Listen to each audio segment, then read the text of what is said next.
Wood turning may look scary, but in the trained hands of Jim Degan, it's safe and lots of fun.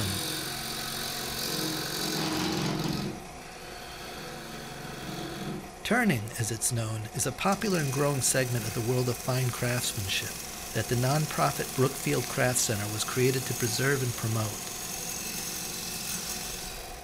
Jim Degan is the core faculty member at Brookfield Craft Center, where he teaches several classes in turning.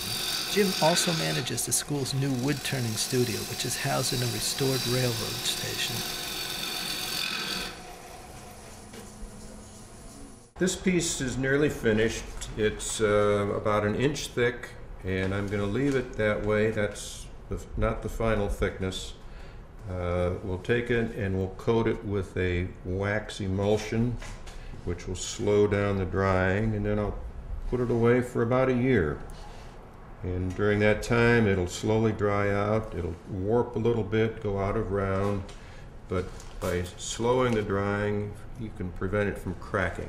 And then a year from now, I'll remount it, turn it down to final thickness, and sand it, and it'll be a completed bowl.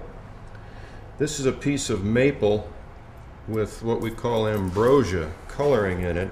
These gray streaks are caused by the ambrosia beetle getting into the wood, and the wood reacts to it and forms this grayish color, and it really adds to the piece significantly.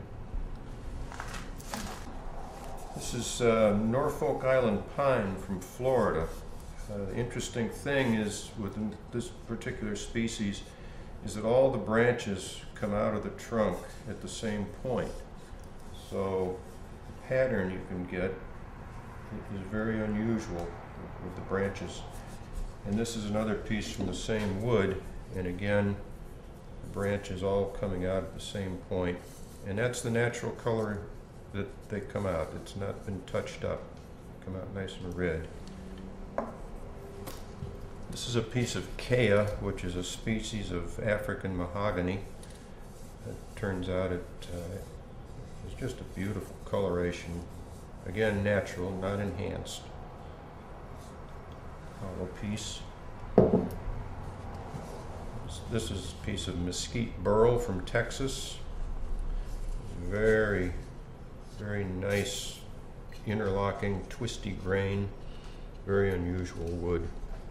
Hard as a rock.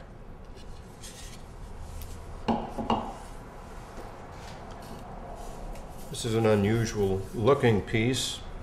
It's actually a piece of black birch, a local wood, but it started to decay, or the word we use is spalt, which gives it this very intricate, interesting colorization throughout the wood.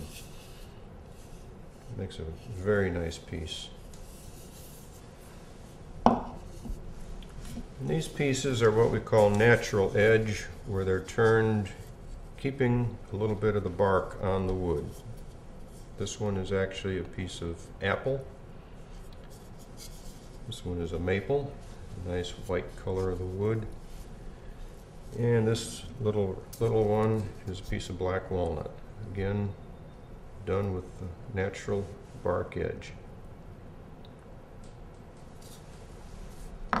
And finally, we can play with some coloring on wood. This is a piece of ash that's been enhanced a little bit with some dye. It gives it a striking pattern and really shows the figure of the grain of the wood. It's just a little bold, little fun little piece. The nationally respected craft school is housed in rural Brookfield, Connecticut. A quick visit to the center website, brookfieldcraftcenter.org, will tell the whole story.